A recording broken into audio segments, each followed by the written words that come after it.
Ladies and gentlemen, welcome to the Quarantine Bunker Studio. I'm your man in Japan, Jay Contra, and in this video, I wanted to talk about sealed Japanese game collecting and comparing it with the American market, which is apparently out of control. So I have no firsthand experience of this. I've only seen stuff in articles. However, I think we all know that graded sealed games are commanding insanely high prices for whatever reason.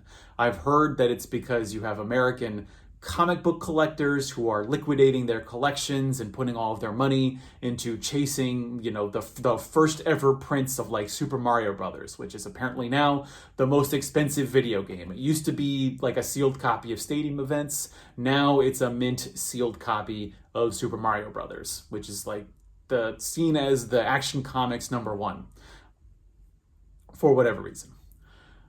But I want to talk about sealed Japanese game collecting specifically because I don't really think sealed collecting is really a thing in Japanese video games. And we need to sort of have some perspective on this because, first of all, retro Japanese game collecting is very much a niche within a niche. You've sort of got video games, then you've got retro games, then you've got collecting Japanese retro games.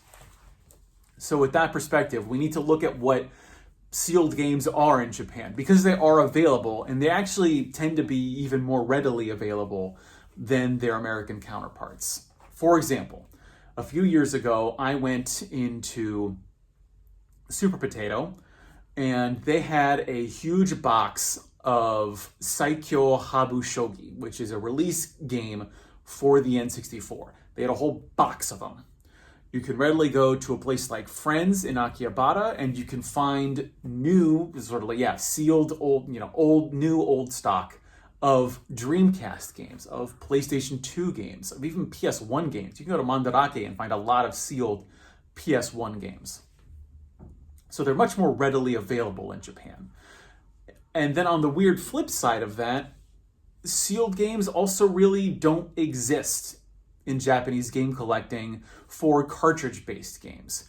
Now, I'm not sure about PC Engine games, but I can tell you from personal experience that N64, Sega Mega Drive, Famicom, Super Famicom games, as far as I know, were never available sealed. So in Japan, up until like 94, or I guess even earlier with the PC Engine CD, games didn't come sealed. So you would find these boxes, and the thing is, you can actually tell when a game has been opened. You can see a previous video on my channel where I opened an N64 game, but even just the act of opening the hinge at the top of the box, you can see a crease immediately form, and you can also see some of the ink actually flake off just from opening the seal once. Not that any of this has actually been sealed. There's no sticker seal. There's no nothing. You just got the game and you could just open it. I guess that's just how Japanese retail worked back in the 90s, I guess. So I would be very hesitant when someone offers you a new Japanese retro game that has been unopened. Be very careful. Check the opening crease on the cardboard box just to be sure. You can go to a place like Super Potato and find an unopened box of, Link to the Past. That was the game that I saw. It's going for about $600. For what is, for one of the, the best games ever, for one of the best systems ever, it's only $600. Like, that is absolutely nothing compared to the insane prices that you're seeing on American sealed games. And that actually even seems to be, you have a premium for the sealed games, and then it actually increases exponentially if that game is graded. And the fact is just there aren't any grading services in Japan. Now, I have seen some eBay auctions for it was like either VGA or WATA. It was forever one of those gaming services. It does offer grading services on Japanese games. But I'll be honest, I think the reason there's no real market for graded Japanese games is simply because there's not much difference, or rather, it's much easier to find a mint copy of a Japanese game. Japanese games are much better taken care of than American retro games. So I can go to Mandarake right now, and for quite a premium, I can find a mint copy of virtually any game that I could ever want. And that's not really the case for American games, where you have to slug through all of the torn manuals, the roughed up boxes, just the awful stickers that have been applied to games, people writing their names on the games. That happened in Japan too, but to a much less extent. And so I think what that adds up to is that the real money in collecting really anything, this goes for cards, comic books, video games, collectors with means want the best condition possible. And this is why you see a highly graded sealed copy of a game is like it's the most pristine possible game you could ever want. So that's going to be on this really tall pedestal versus just a game that you pick up in a shop that has a couple of scratches on it that you can find for several orders of magnitude less expensive, is going to be that game that has even a few nicks on it. The money is with the perfect copy of that game, because I completely sympathize with that. I have no problem with collecting sealed games for a couple of reasons, which I'll get into. But for one, I completely understand that drive. I've always thought about buying a sealed copy of Majora's Mask, which is my favorite game of all time, and maybe that's something I could have done years ago, but I don't even want to look at the price of something like that now. I understand that impulse. And also, I don't see it really influencing the hobby as a whole. You've got all this money going towards the sealed graded games, which I guess if you were a collector of those, yeah, I mean, that sucks. But I think for the other 99.9% of us in the hobby, it's not really affecting the prices of games. When you look at Famicom games, when you look at Nintendo games, which is where all of the money is right now in sealed game collecting, the regular games, even I don't know about box copies, but I can tell you at least loose games, just in looking at price charting, the prices have flatlined, and from what I've even heard anecdotally, prices are going down on those things.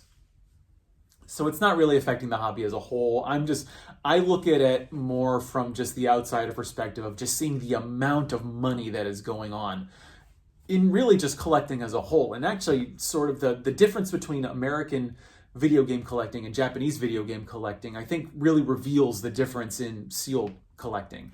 For one, you don't have people going after sealed games because in Japan, you don't have a lot of space to collect games. So when you have a game, you actually want to use it. You don't want it to just sit on a shelf because you probably don't have shelf space for this kind of stuff. And for two, there's just a lot more money going around in the American video game collecting market because it's seen more of as an investment. In Japan, there's art collecting happens if you're super rich. But otherwise, I think for the vast majority of people, collecting isn't seen as an investment. You collect the games that you want and that you want to hold on to. And also, I don't see a lot of American collectors or investors going into the Japanese part of the hobby simply because there's not much knowledge, and also because Japanese games aren't seen as an investment for whatever reason.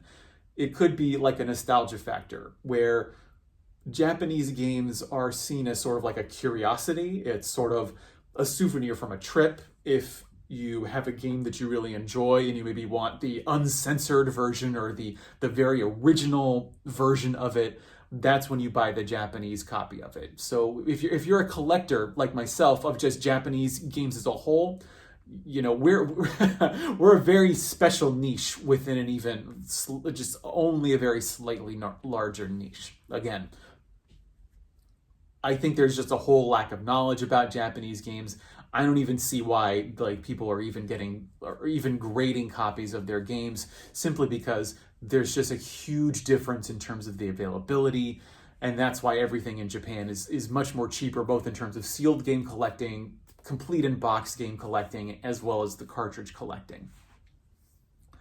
On the whole, again, I don't see sealed game collecting being a thing in Japanese game collecting as a whole, simply for a lot of reasons which I've talked about, as well as the fact that there just really isn't a ton of money in it. And I think that's really the bottom line. So I've been your man in Japan, Jay Contra. I hope you've enjoyed the video. That's all I have to say for right now. Thanks for watching. See you next time. And Mahalo.